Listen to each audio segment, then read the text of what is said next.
Sakyang panghimpapawid. Ayan. So, one day, makakasakay tayo nito. Ito yung aking pangarap. Pangarap-rap ka-arte. Ito yung kay Jessie. Kay Jessie. At ito naman po yung sa akin. Ayan.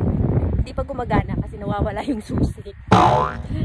Ayan. So, pili na po kayo kung ano po yung magustuhan nyo. Basta ako, ito ang akin. Wala pang susi. Ayan. Napakaliit. Napakaliit. There. Ikaw, may napili ka na ba? Aside sa yung sayo?